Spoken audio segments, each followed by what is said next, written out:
out the mission that had been given to him by his Father.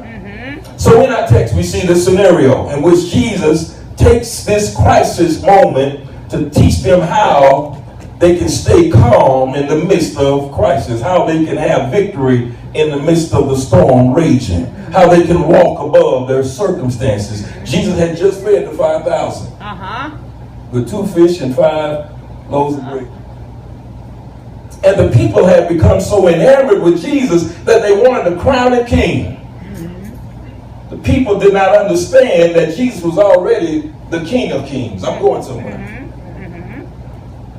They didn't understand who he was, but they did not really want Jesus, but they didn't want him for who he was. But what the people really wanted was what I call a stomach king.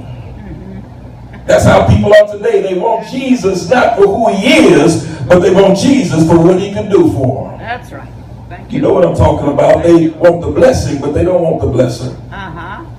And they will follow him as long as he gives them what their souls desire. Jesus understands the mission. So in the text, and the Bible says that Jesus constrains them. That's in the text. It says he constrains them. The King James Version uses, meaning he makes them, he compels the disciples to get into the ship. Jesus makes them get into the ship. But I wonder, why would Jesus have to make the disciples get into the ship? And it appears that the disciples had also become intoxicated with the crowd and what the crowd wanted. And so they were paying attention to the crowd and not paying attention to Jesus. And here we have a portrait of the church being influenced by the crowd and the crowd not being influenced by the church. Y'all not going to help me today. So Jesus has to make them get into the ship. The church has to be conscious that we are in the world, but not of the world. We have to have contact without contamination. We have to infiltrate and influence without being infected. We have to touch without being tarnished. That's all right. Thank That's our role, the church. That's our role. We got to do what we're supposed to do. And so they go out on the ship. That's when Jesus is with them. But now they're by themselves. Now they got to face this thing by themselves. I believe that Jesus sends them by themselves because he wants them to learn how to trust him when they can't see him. See, we got too many saints that they can trust God as long as they can see him. But can you trust God when you can't see him? Thank you. Can you trust him when you got no evidence? Can you trust him when you don't understand what's going on in your life? Can you trust him when everything is going haywire in your life? Sometimes God has to remove himself to allow you to get some feet under you so you won't be a fair weather saint. Yeah. The Bible says that while the disciples go out onto the sea, Jesus goes into the mountains to pray. And I thought to myself, ain't it strange that we often talk about the power of Jesus, but we don't talk about the prerequisite of the power, which is prayer. But we celebrate the power, but we don't really celebrate the prayer. You call prayer means can't find nobody. Nobody wants to show up. But let me just tell you that if Jesus had to pray, you don't have to. Yes. And so this storm comes up, and if you contrast it, y'all help me now, if you contrast it with the same story in the book of Mark, you will see that the disciples are rowing, trying to get out of the storm, and the Bible says in Mark that they are straining, trying to get out of the storm. And Mark says that Jesus comes down out of the mountain and sees them struggling, but instead of Jesus getting in the middle of what they're going through, the Bible says he watches. Yeah. He looks at them. Thank you, Lord. Thank you, God. Struggling and straining. And I thought to myself, Jesus, that ain't fair for you to come down and see them straining and trying to get out of the storm, and instead of you doing something about it, you just watch. Have you ever been in a situation that although you were in trouble, you called out to the Lord, but he didn't come right away to pull you out? He was just like watching. Sometimes Jesus has to stay on the sideline while the storm is raging long enough so you can learn that you really need him. The text implies, brother minister, that he's not just watching, but he's watching over us. Yes. Thank you, Lord. He ain't just looking, but Brother Jeremy, he's watching over what's happening in our lives. That's why the songwriter wrote that he might not come when you want him. Oh, thank you, Lord, but he's always on time. He's watching over us because he knows we got to be able to navigate through a storm. You got to learn for yourself every now and then. You ain't going to be able to call mama. You're not going to be able to call somebody else, but you got to learn how to navigate something by yourself. Somebody tell God, thank you. Thank you. Jesus tells Peter to come. And look at this now. Peter, in order for him to get to this miracle, Peter has to come out of the boat. Yes. The miracle is right there, Brother Gillis. But for Peter to get it, Missionary Wilder, Yes. he had to come out of the boat.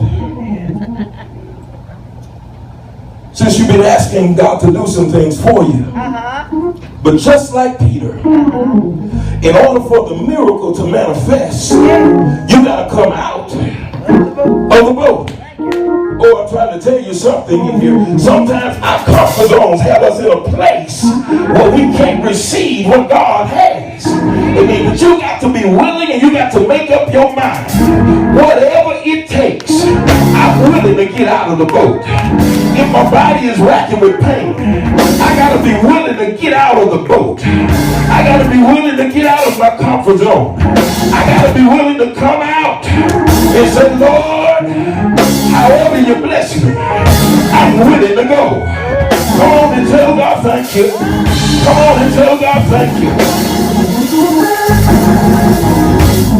So now Peter's walking on the water, Sister Gillis, and miracle is happening all around him. But Peter starts looking at other things.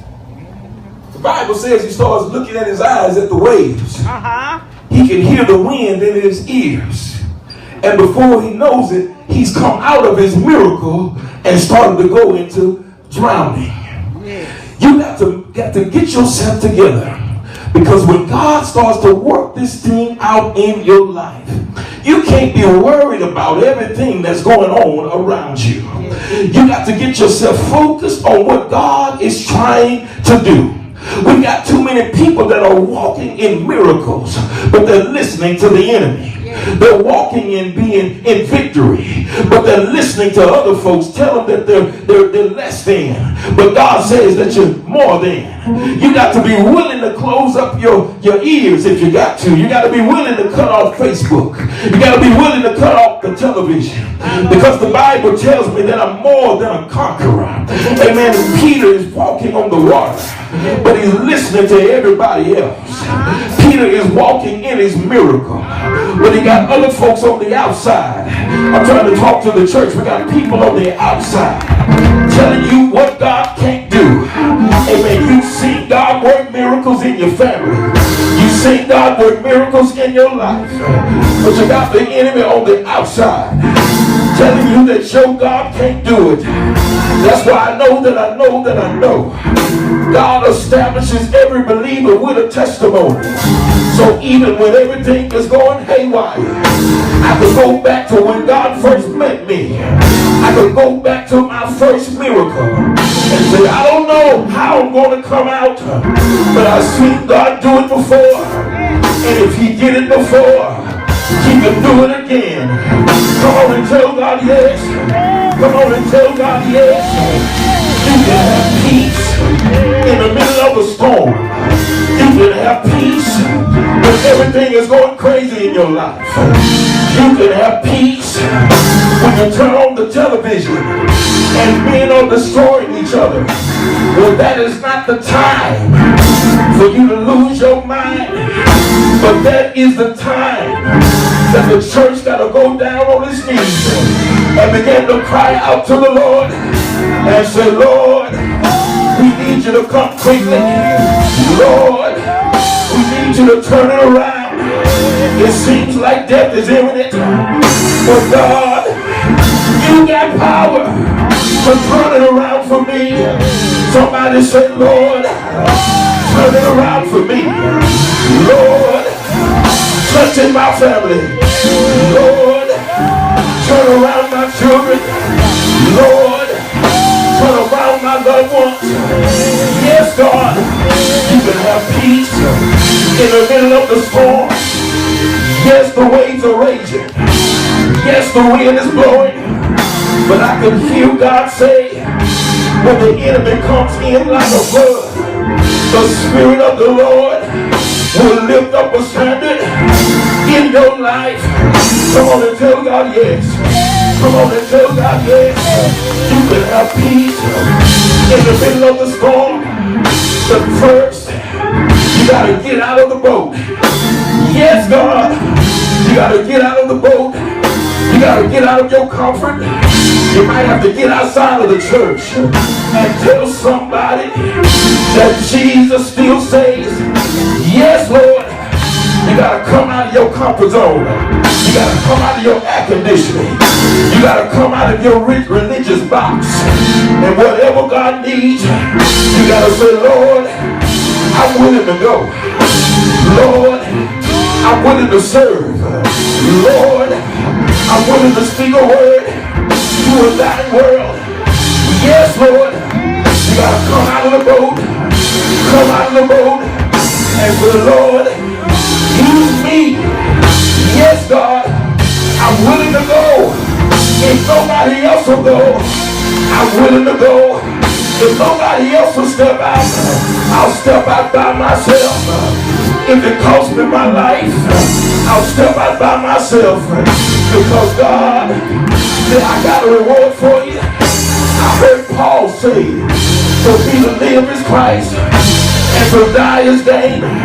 That lets me know, Sister Gillis, if I'm in Christ, I can't lose. Yes, God. Yes, God. Come out of the boat. Come out of the boat. Don't let the devil stop you. Come out of the boat. Don't let your friends stop you. Come out of the boat. Don't let your family stop you. Come out of the boat. Whatever you got to do, put God first. Peace in the middle of a storm. Somebody say yes. Somebody say yes. Somebody say yes.